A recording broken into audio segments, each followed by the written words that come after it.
Voilà, je tenais à vous parler à cœur ouvert aujourd'hui pour vous raconter un petit peu, vous raconter ma vie. Bon, ce sera pas tip top pour tout le monde, parce que bah, voilà quoi. Ma vie n'intéresse forcément pas tout le monde. Faut savoir que dans la vie, j'ai pas pu compter sur mes parents. Malheureusement, c'est peut-être une force en fait. Et du coup, j'ai un sérieux manque de confiance en moi. Moi, j'ai eu des personnes extraordinaires dans ma vie, par contre, ça, on se le cache pas. Enfin voilà. Donc voilà, par où commencer? Bon, bah à l'âge de 12 ans, en fait, il s'avère que ça se passait pas très très bien chez moi. Dans le sens où je m'épanouissais pas et j'avais pas le rôle de la petite fille en fait. J'avais 12 ans, j'étais jeune, j'étais au collège. Enfin, normalement à cet âge-là, on n'a rien d'autre à penser qu'à des bêtises. Et enfin, des choses d'ado quoi. Je commence à être adolescente. Enfin voilà, à part la mode, nanana. Puis en plus, j'étais mal dans ma peau parce que j'avais au moins 20 kilos de plus. On n'ose même pas imaginer ma tête. Enfin voilà. Puis en fait, j'ai décidé de partir. Et bon, ça se fait pas du jour au lendemain comme ça. Quand on sent que ça va pas, enfin voilà quoi, on protège quand même sa famille. On essaye quand même de protéger sa famille. Mais il y a un moment, il faut penser à soi en fait. Et j'ai décidé de partir et du coup, je me suis retrouvée en famille d'accueil. Donc j'ai fait une première famille d'accueil pendant 4 ans. Il faut un petit peu plus. Je crois que j'avais 17 ans quand je suis partie.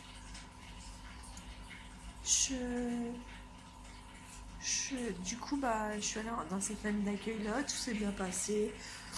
Très très investi, enfin voilà, tout se passait bien, j'avais ce que je voulais, comme une ado normale, comme si c'était mes parents. Forcément, on apprend à vivre avec. Et, euh, et en fait, il s'avère qu'un jour, bah, je sais pas, elle décide de prendre des congés pendant 15 jours et puis elle me dit, bah écoute, tu iras dans une autre famille, une famille dite relais. Je dis ok, bah je vais y aller et tout. Moi mal dans ma peau parce que j'aime pas trop le changement en fait. Donc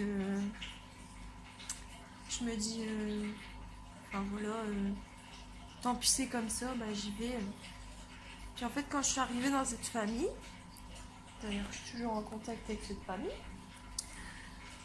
et bah j'avais 17 ans et je me suis... Enfin je suis arrivée, je pleurais déjà. Parce que forcément, on est choqué, on va changer encore une fois, on n'a plus nos repères, on se retrouve toute seule. Enfin voilà. Même si j'étais pas forcément toute seule, parce qu'il y avait des enfants dans cette famille. Et enfin voilà, donc j'ai passé 15 jours nickel. Rien à dire. 15 jours d'intégration nickel. Et puis voilà le moment de repartir dans sa famille. Donc moment très très très compliqué parce qu'en fait j'ai réalisé que la vie en fait elle était meilleure là, que j'avais certains soucis dans notre famille, que je voulais pas y retourner en fait. Bon bah c'est tout, voilà, j'y retourne donc je fais ma valise, je repars. Et puis voilà, les jours passent, nanana, j'étais contente de retrouver. Il y avait un petit bébé qui était là-bas. Enfin il y avait 1 an déjà, non, 1 an et demi peut-être. 2 ans, je sais plus. J'étais contente, puisqu'en fait je m'en occupais tout le temps. C'était comme si c'était moi sa référente, c'était tout le temps avec moi, à part quand j'étais en cours forcément. Mais sinon le soir, le week-end, je l'avais tout le temps. Je le prenais, j'allais me balader. Je l'endormais pour sa sieste, je lui racontais des histoires le soir. Ça m'arrivait même de me lever la nuit pour lui, pour ce petit bébé. Ah voilà, une vie de maman ado. Enfin, c'était pas mon rôle, mais voilà. Enfin, je regrette pas de l'avoir fait parce que ça m'a permis d'avoir certaines attaches avec des personnes et de voir ce que c'est réellement la vie en fait. Parce que lui, il avait pas demandé à être là, il avait pas demandé à avoir des parents bizarres. Pas bizarres. Des parents quoi, qui assumaient pas forcément, qui avaient des difficultés. Et puis le mois passe et puis là je me dis, je reste en contact avec l'autre famille et puis je lui dis, puis là un jour ça va pas. Il y a eu un acte très violent en fait, on n'avait plus réellement de communication. J'étais toujours dans la provocation pour qu'elle m'écoute ou en fait elle m'écoutait pas, je sais pas ce qui se passait. Avec du recul je pense que elle s'est protégée et je me suis protégée aussi. Puis en fait, c'était crise sur crise. J'étais mal dans ma peau, je recommençais à être pas bien. Enfin voilà. Je me sentais plus réellement à ma place en fait. Et Et petit aparté, le chien va bouffer le lapin. Ton panier. Dépêche-toi. Bref, j'en étais où? Puis en fait, quand je suis revenue, ça s'est pas très bien passé. En fait, plus les jours y passaient, plus j'étais mal dans ma peau, plus j'étais obligée de... J'allais jusqu'à la choquer d'avoir des comportements explosifs.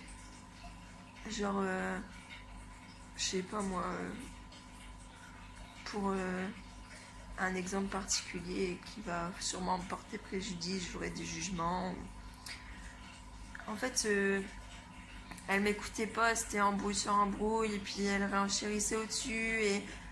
Et en fait, le truc, c'est que comme elle m'écoutait pas, bah, il fallait que je trouve quelque chose pour qu'elle m'écoute. Puis en fait, je suis arrivée, puis devant elle, dans le feu de l'action, j'ai tapé dans un mur. Et je l'ai regardé, je suis maintenant tu m'écoutes. Puis voilà, on a discuté, nanana, et je lui ai dit en fait ça va plus, ça va pas, je sais pas pour qui tu me prends, mais c'est pas moi en fait, c'est pas ce que t'attends de moi, je peux pas te l'offrir, je peux pas te le donner, je peux pas te dire que je vais réussir et voilà, c'est fini en fait, notre histoire elle s'arrête là. J'ai envie de prendre un autre chemin et c'est comme ça. Donc voilà, dans la journée du lendemain, je vais au lycée et tout. Et donc elle téléphone aux services sociaux, elle a ma référente au téléphone, donc la référente c'est quelqu'un qui s'occupe de vous en fait, c'est votre pilier dans le service social en fait. C'est quelqu'un qui sait tout de vous, qui connaît votre histoire, qui vous apprivoise, qui arrive à vous trouver des familles qui vous conviennent. Donc parfois c'est un petit peu compliqué. Et qui vous sauve la vie aussi, parce que je pense qu'à l'heure actuelle je serais pas là si elle m'aurait pas sorti ma vraie famille, ma réelle famille, enfin ma famille, ce qui en restait bien sûr, hormis ma soeur que j'aime de tout mon cœur et mes petites nièces et tout, enfin voilà. Et puis en fait au soir j'ai un rendez-vous. Donc elle décide de me voir, donc elle fait heure supplémentaire. Je me retrouve dans un bureau avec ma référente et ma famille d'accueil. Et en fait, donc là, elle commence à parler, on parle et tout, nanana. Qu'est-ce qui va pas? Bah, on n'arrive plus à communiquer, on expose nos problèmes et tout, nanana. Ouais, Caroline a fait ça, nanana. Voilà, des trucs bien chiants de la vie en fait. Parce qu'il faut savoir que je faisais des énormes bêtises. J'étais au lycée, elle payait la cantine. Elle a payé la cantine pendant 1 an. Sauf que moi, j'y ai jamais mis les pieds. J'arrivais à sortir du lycée tous les midis pour aller m'acheter à manger. avec mon argent de poche, etc., etc. Donc je m'alimentais super mal, je mangeais des chips ou des fois je mangeais pas du tout. Enfin, c'était l'anarchie totale, quoi. Donc elle m'expose tous les problèmes. Je dis ouais, je sais, nanana, mais vous savez, j'ai pas de copine qui vont à la cantine. Ouais, mais quand tu vas à la cantine, c'est pas pour t'amuser. T'as pas besoin forcément des copines, nanana. Voilà. Donc on passe tout ça, tout ce sujet, nanana. Puis là vient le moment où elle me dit bah voilà, en fait, par ton comportement, bon après il faut dire j'ai fait qu'une famille, donc c'est un peu compliqué. On voit que tu respectes pas les règles de la famille, donc on va te mettre, on va décider de te mettre en foyer. Puis là, il me pousse un peu dans mes retranchements et là je commence à péter un plomb, entre guillemets toujours, parce que je pétais pas vraiment un plomb. Je disais mais non, vous allez voir, je vais faire des conneries, ça va être pire, moi j'ai besoin vraiment d'un cadre d'une famille, nanana.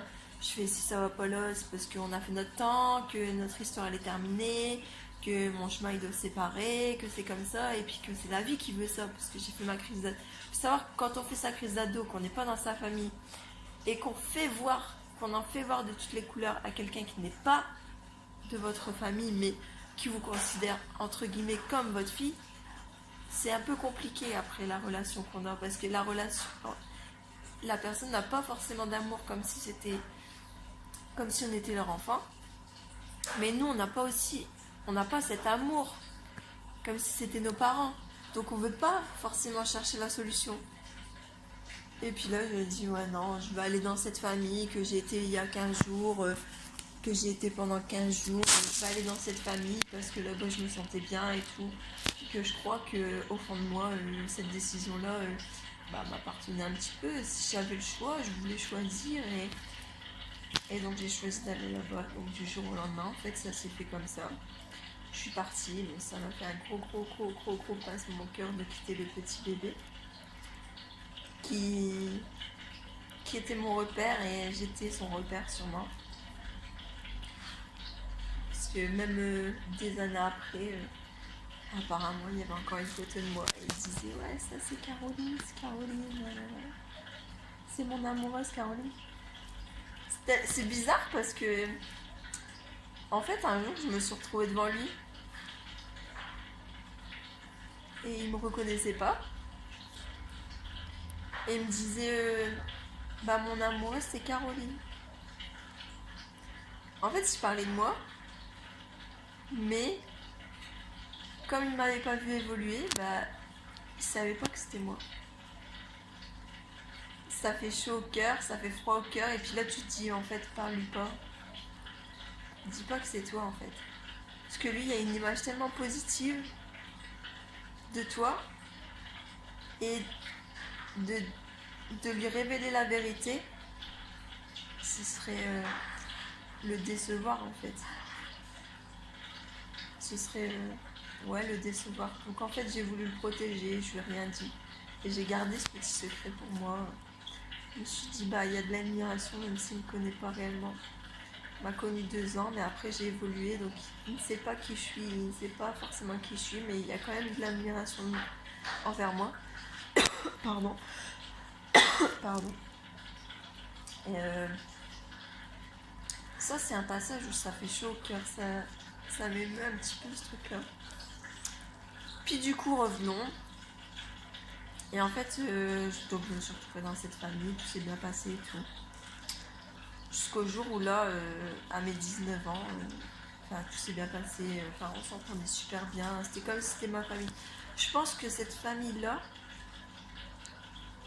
cette personne-là, elle avait un sérieux atout.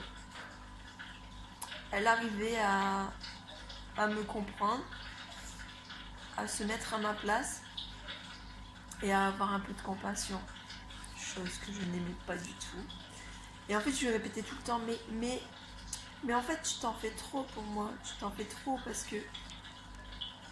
parce qu'en fait, je sais pas que je le fais exprès, mais c'est comme si je le faisais exprès. Tellement tu t'en fais pour moi, j'ai envie de te prouver que ça sert à rien de s'en faire pour moi, que je vais toujours me débrouiller, que même si je suis dans des situations bizarres, bah, je vais que savoir m'en sortir et tout. Et en fait, cette personne-là dans ma vie aujourd'hui, elle a encore un... Malgré que je suis partie, à 19 ans, j'ai pris un appartement, aidé par des éducateurs, donc je faisais mes années au lycée, je passais mon bac, j'étais en appartement. Enfin voilà, mais je suis toujours restée dans un contact très proche avec eux. Et ce qui me vaut cette force aujourd'hui, parce que si j'avance aujourd'hui, c'est parce que quand j'ai un coup de blues, quand j'ai un coup de mou, bah, je vais voir cette personne, je parle. Puis en fait, c'est comme si je dis à chaque fois, en fait, quand je pète les câbles, bah, j'ai besoin de revenir à mes sources. Et mes sources, mon repère, en fait, c'est cette personne. Cette personne, c'est un repère de fou, c'est la personne qui me comprend, c'est la personne qui m'a vu devenir une femme, c'est ma personne qui m'a soutenue quand j'étais enceinte, c'est la personne qui a toujours été là, qui a cherché à avoir des nouvelles, même si on s'en donne pas souvent, on s'en donne pas souvent. Mais je sais que si j'ai un souci, bah, je l'appelle et c'est un peu mon mouchoir, quoi. Elle éponge un peu mes tristesses, mes peines, enfin voilà, c'est une maman, c'est pas ma maman, c'est une maman extraordinaire qui a su voir en moi ce que moi je voyais pas en moi.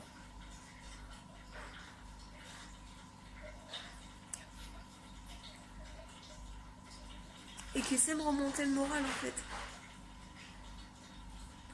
Quand ça va pas, quand j'arrive pas, quand je vois pas le bout, elle sait être là, elle sait me remonter le moral, elle sait ce qui est bien pour moi, elle me juge pas, parce que ça c'est important. Elle est pas dans le jugement, elle est dans le conseil tout le temps, tout le temps, tout le temps. Et elle me donne des sacrés coups de pied au cul pour que j'avance en fait. Pour que je puisse enfin être moi. Et que j'arrive à avancer dans la vie avec beaucoup de courage. Beaucoup de détermination. C'est un peu... Voilà, c'est un peu l'acteur de ma vie en fait. Je pense que si elle voit cette vidéo, elle se reconnaîtra. Elle connaît mon parcours, elle connaît mes doutes, mes faiblesses, mes inquiétudes aussi. Elle connaît tout ça. Et je pense que c'est important d'avoir une personne comme ça quand on n'a pas de parents. Pouvoir avoir du réconfort, du soutien en fait. Voilà. En tout cas, je pense tous les jours à elle. Je pense tous les jours à ce qu'elle a fait de bien. À ce que j'ai commis pas mal d'erreurs. J'ai eu des petites erreurs et elle le sait, je regrette, j'espère qu'elle m'a pardonné pour ces choses-là.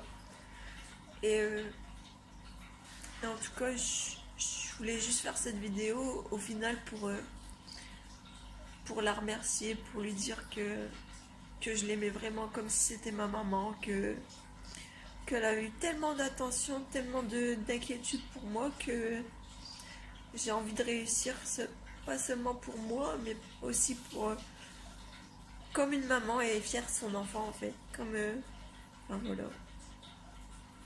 Elle m'a toujours redonné confiance en moi et même dans les moments de doute, bah, elle arrive à me relever la tête et me dire allez fonce, avance. Parce que la vie c'est pas faite que de bas, la vie elle est faite de haut aussi et la roue elle tourne toujours et voilà, tu arriveras à avancer. Même si tu as des doutes, des inquiétudes, bah, tu arriveras à avancer. La vie n'est pas facile et voilà. En tout cas, je profite de cette vidéo pour lui faire de gros bisous et lui dire que je l'aime très très fort. Voilà. Bisous bisous. Je vous aime tous. N'oubliez pas, abonnez-vous, aimez ma vidéo, faites ce que vous voulez. Partagez-la si vous voulez. C'est un gros moment d'émotion. C'est... Voilà. En tout cas, bisous à elle et à toute sa famille. Bon voilà, je vous laisse ici. Moi j'ai encore du ménage à faire. J'ai pas mes enfants aujourd'hui donc vous n'aurez pas la joie de les voir. D'ailleurs, je pense que c'est même pas, c'est interdit sur YouTube maintenant. Enfin voilà. Donc voilà, je vous laisse là. J'espère que ma vidéo sera visionnée par nombreux gens et que je puisse me faire connaître parce que j'ai un côté très sensible mais aussi un côté très vivant et voilà, je pense que ça vaut le coup de pouvoir me suivre rien que pour les anecdotes parce que je suis aussi une Miss Catastrophe, c'est très très marrant. J'ai beaucoup d'anecdotes sur ce sujet et je pense que ma vie peut apporter à beaucoup de gens, des personnes qui ont été dans ma situation, qui avaient besoin d'aide et qu'ils n'ont pas su forcément vers qui se tourner et qui n'ont pas trouvé forcément les bonnes personnes. Enfin voilà, je pense que c'est l'histoire de ma vie d'aider les gens. Enfin voilà, allez, je vous fais de gros bisous, à bientôt.